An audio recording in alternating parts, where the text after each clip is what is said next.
Tout va reprendre.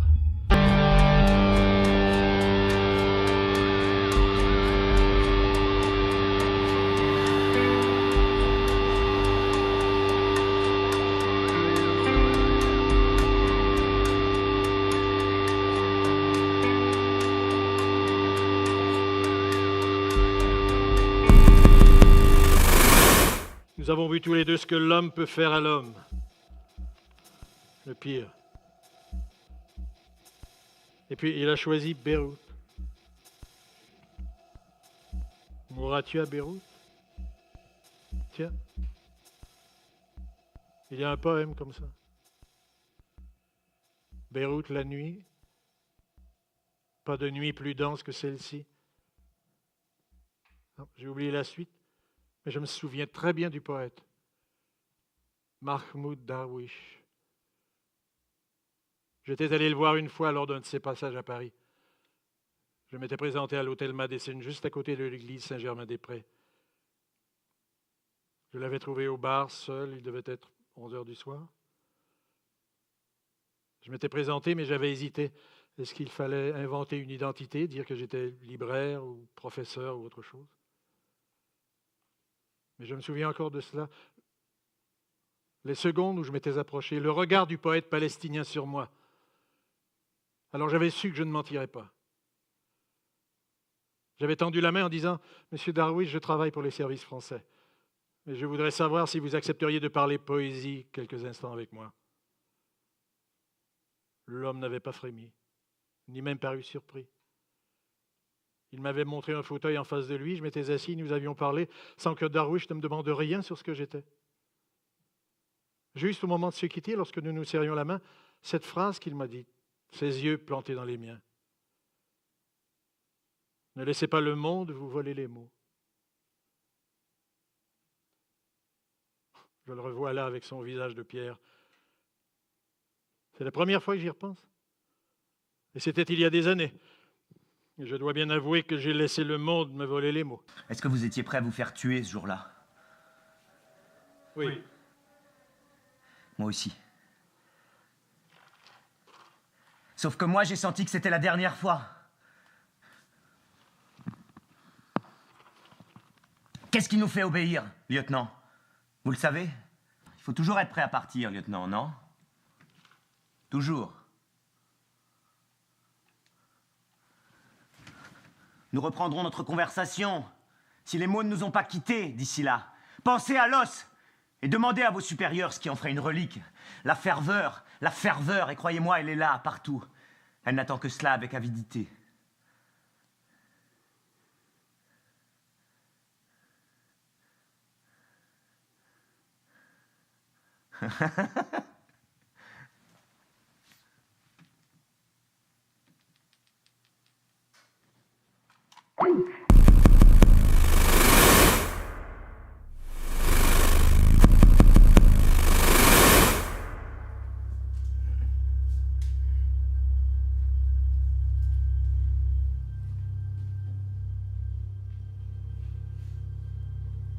Es-tu prêt à partir?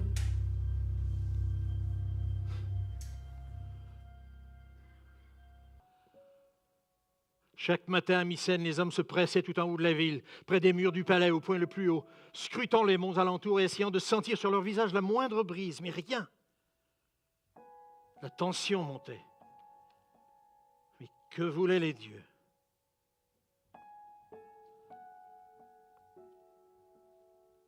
Et puis, il y eut le sacrifice d'Iphigénie.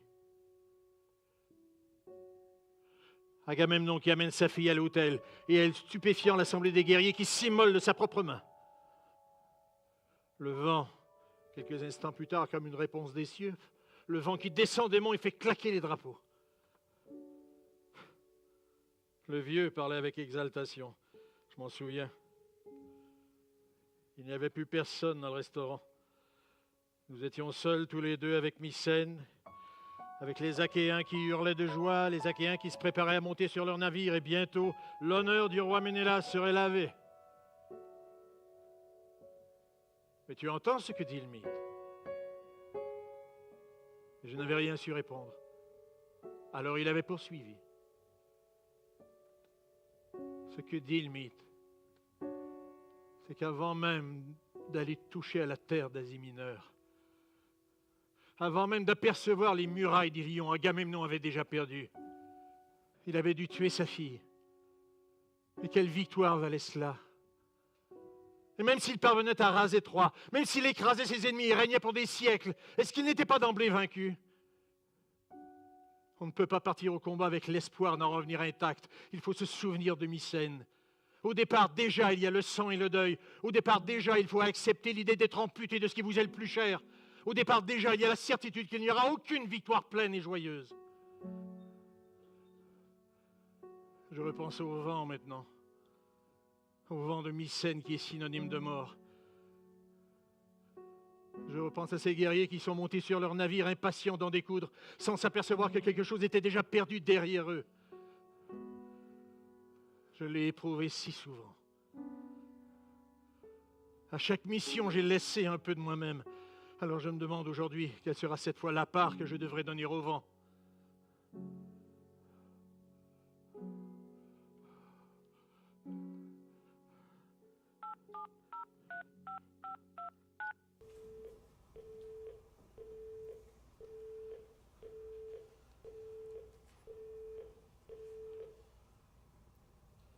Est-ce qu'il m'est arrivé une seule fois de gagner? Pourquoi Job m'a-t-il posé cette question? Ça fait 40 ans que je vais et viens sur le globe, que j'enchaîne les missions. Mais à quoi est-ce que je participe? À la guerre? Mais lorsque je me promène dans les rues de Paris, je n'ai pas l'impression d'être en guerre. Mais de quoi suis-je le soldat alors?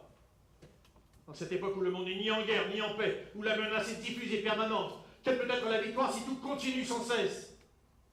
Y en a-t-il eu une seule dans toute ma vie d'opération? Une victoire qui clôturerait vraiment un état de guerre et construirait la paix? Mais qu'est-ce que je fous alors, si tout n'est qu'une succession de missions sans fin? Pendant des années, j'ai eu le sentiment sincère et profond de servir ma patrie. C'est ainsi que je me voyais. Et puis-je dire aujourd'hui avec certitude que je n'ai jamais participé à quelque barbouzerie?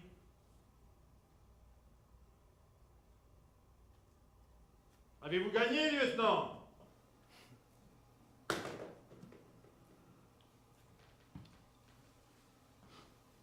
Il a peut-être raison.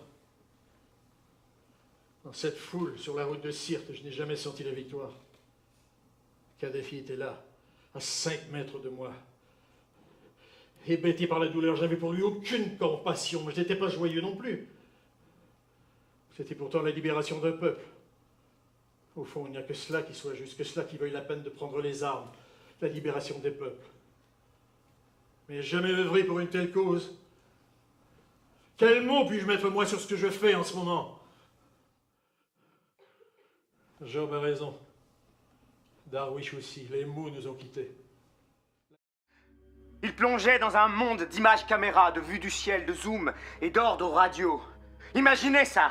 Jasper Copp fixe des images du bout du monde qui lui parviennent avec un décalage de quelques secondes. Jasper Copp qui vole tous les jours en Afghanistan, puis rentre chez lui le soir, embrasse ses enfants dans leur lit, plane sur les montagnes talibanes, va faire ses courses au supermarché, fait sauter des véhicules sur des routes rectilignes ou pulvérise des grottes d'où sortent des corps indistincts. Qu'a-t-il vu de la cour d'école de Kalavgan? Qu'est-ce qu'il a vu? Quelles sont les dernières images que son écran lui a renvoyées avant l'explosion? A-t-il vu un enfant courir après un ballon? Est-ce qu'il a essayé de revenir sur son ordre de tir? Ou n'a-t-il pu que suivre des yeux avec terreur la progression du missile Hellfire qui allait percuter ce bâtiment et faire de lui un assassin? J'étais à Kalavgan, lieutenant, mais peut-on dire que nous y étions ensemble? Moi, le visage contre terre, traîné au sol par une foule d'hommes en colère, mangeant la poussière et les coups, et lui, Jasper Copp, flottant dans les cieux, embrassant du regard les maisons, puis libérant la mort, d'un coup, en lançant son missile sur l'école où tout ne serait bientôt plus que fumée. Avons-nous été ensemble? Mais je ne comprends pas. Que s'est-il passé à Kalavgan? Les hurlements des femmes de Kalavgan, je les ai entendus, moi. Tandis que Jasper Copp, ce jour-là, n'a entendu que la musique d'ambiance d'un supermarché sur le chemin du retour. Et sa femme qui lui a peut-être demandé « Est-ce que ta journée s'est bien passée ?» Dites-moi une chose, Job. Pourquoi avez-vous choisi ce nom, Job? pourquoi j'ai choisi ce nom. Oui.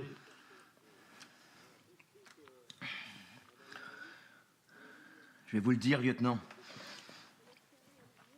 Un jour, j'étais avec une fille dans une chambre d'hôtel. Le genre jeune et joli qu'on paye. Elle s'est levée pour aller dans la salle de bain. Quel âge avait-elle? 20 ans. Elle avait la peau claire, de belles fesses, de longs cheveux blonds.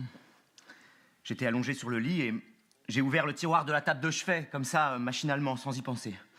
Vous savez ce que j'ai trouvé? The Bible. La Bible. Je l'ai ouverte au hasard. Et là, sous mes yeux, il y avait le nom que j'attendais. J'ai su que ce serait le mien, c'était comme une évidence. Écoutez ça. Tu me terrorises avec des songes, par des visions, tu m'épouvantes. La pendaison me séduit, la mort plutôt que ma carcasse, la mort plutôt que ma carcasse. Ces mots résonnaient dans cette chambre qui sentait l'amour tarifé. C'est comme si ces lignes étaient écrites pour moi. Job.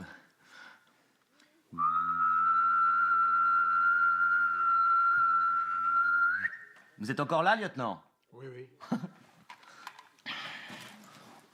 À mon tour de vous poser une question, alors. Vous connaissez Addis Abeba? Un peu. Un peu?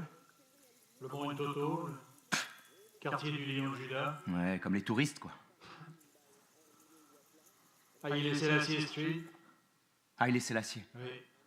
Seul face au concert des nations à Genève. Le roi en exil qui gifle le banc et l'arrière-ban de la première organisation internationale. Ouais, vous croyez vraiment que ça s'est passé comme ça? Quand il est entré dans la grande salle du siège de la Société des Nations, il pensait que l'instant serait solennel. Et il s'y était préparé, mais il a été accueilli par des sifflets. Oui. Des fascistes lui ont crié qu'il était un singe. Ils ont fait du bruit, ils ont fait des grimaces, ils l'ont injurié. Il a perdu la guerre, bien sûr, mais bien plus que cela. Il a été humilié devant le concert des nations. Personne ne lui est venu en aide. Il est le premier roi des rois à avoir quitté son pays plutôt que de mourir sur un champ de bataille. Et il ne saurait dire si cela fait de lui un souverain plus lâche ou plus courageux que ses prédécesseurs. Qu'est-ce que c'est que le courage, lieutenant? C'est une nouvelle charade, Job? Peut-être bien, oui. Vous avez déjà réfléchi à cela? Combien d'hommes se livrent à des actes qu'on appelle héroïques simplement parce qu'on leur a ordonné de le faire et qui n'ont pas eu la force de dire non? Vous vous rappelez du général Grant, la guerre de sécession, lorsqu'il parcourt le verger de Shiloh, couvert de corps, enjambant les bras raidis des moribonds? À quoi croyez-vous qu'il pense? Il a gagné ce jour-là, bien que ça a été la bataille la plus sanglante de l'histoire de ce pays. Autour de lui, tous les officiers étaient consternés par l'étendue des pertes. Mais qu'est-ce qu'il croyait? La boucherie! Voilà ce qu'est la guerre! Rien d'autre! Tout le monde le regarde avec dégoût, mais il sait qu'il a gagné, lui. Même si à partir de là, on l'appellera le boucher et qu'on l'éloignera des postes de commandement. Parce que les autres généraux rêvent encore à des victoires propres. Mais il sait, lui, le boucher, que c'est à cela que les victoires ressemblent. Les blessés se traînent et les mourants gémissent, comme dans une défaite. La seule chose qui compte, c'est que l'ennemi recule et que lui avance. Et tant pis si c'est un enfer, puisque cette guerre, il faut bien la gagner.